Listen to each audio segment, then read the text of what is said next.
Okay, Panera Bread and minimum wage.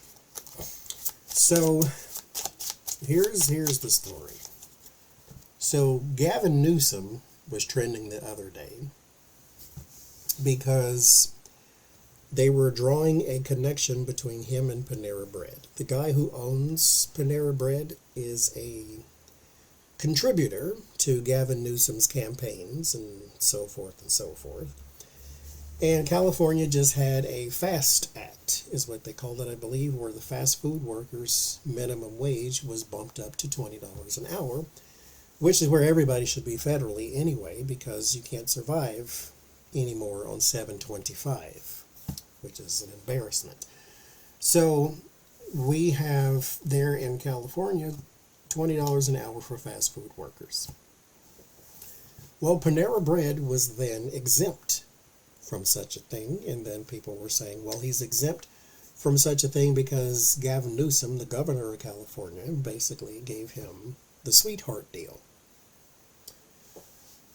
Well, what actually was going on there is the people who were putting, because there are caveats in the FAST Act. Fast food is different than casual dining. And so casual dining does not have to do $20 an hour, just fast food. So McDonald's and Wendy's and Burger King and these In-N-Out and all these type of places. Panera Bread, by definition of whoever set that standard, it was not Gavin Newsom, though. Whoever, there's some guy in control of, employee transportation, blah, blah, one of those agency type of things. That person set into the definitions of casual dining and fast food. Panera Bread was asking him, hey, we're not a fast food establishment necessarily. We don't have a bunch of drive-thrus, and we're not, you come in and you order something and we actually, cook or whatever. And so they were taken out of the fast food and put into casual dining. So they were exempt from the $20 an hour. Then what happened is they trended on Twitter because we understand, okay, you don't want to pay more necessarily, but at the same time, you don't want to pay more. Your people had $20 an hour dangling over their head and you snatched it from them. And so shame on you being this millionaire and you can't pay these people $20 an hour. That whole thing.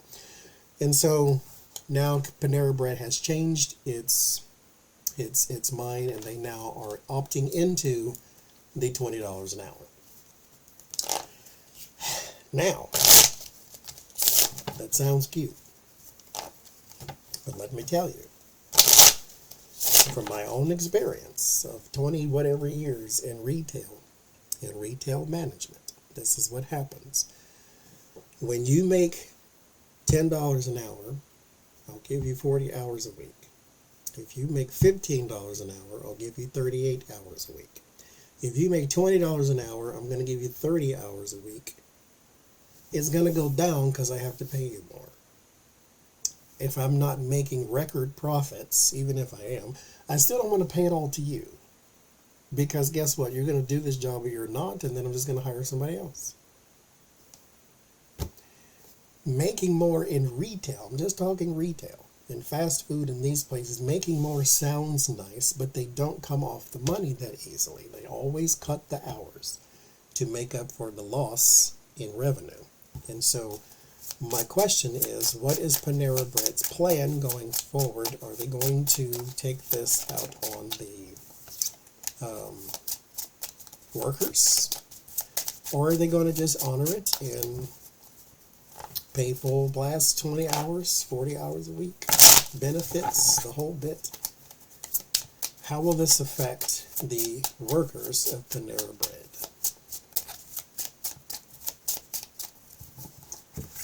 Because benevolence just doesn't work that way. They don't just get generous all of a sudden. You have to force people. Remember, minimum wage means this is the least I can pay you. If I could pay you less, I would.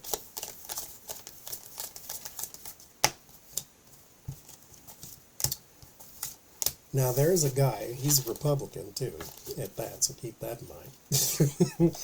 The Container Store is what I think he's a Trump supporter too.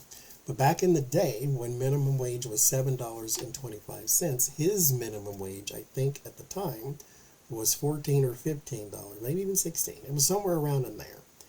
His philosophy was, if you pay one person like two, they'll work like three. And so he always wanted to pay more because then you coveted your job at that point because you were making more than you could anywhere else. So let's see the Empress. There is abundance and the Seven of Swords. There's going to be a lot of cuts. Schemes.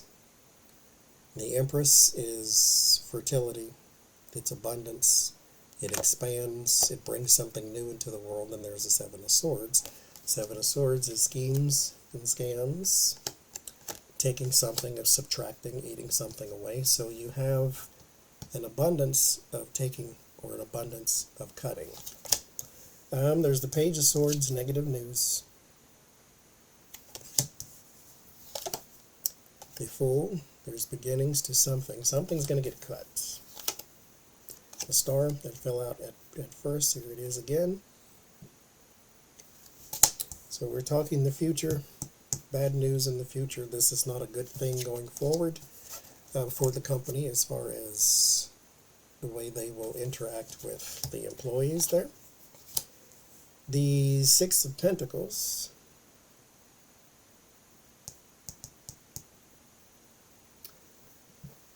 This is what you pay out. So it's going to happen there. And the beginning starts there, what you pay out. And maybe it's not just paychecks, maybe it's something with benefits and to where you have to now cover your own cost for everything, or they're taking away this, or something of that nature to where the benefits become problematic, or bonuses even. Ace of Pentacles, the money, word of warning, that's what gets cut.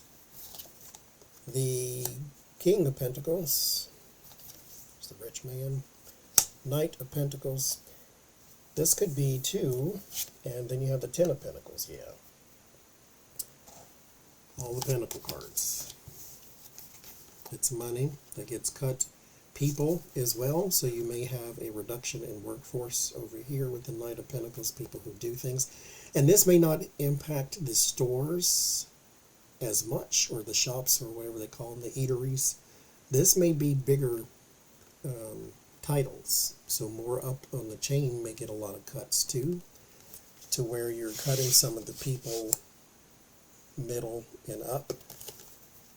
But there is a slowdown in the stores too, or in the shops and the properties.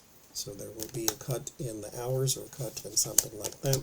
And then there's a cut here, or bad news in cuts, I'm going to say cut, in the people higher up. So, we shall see.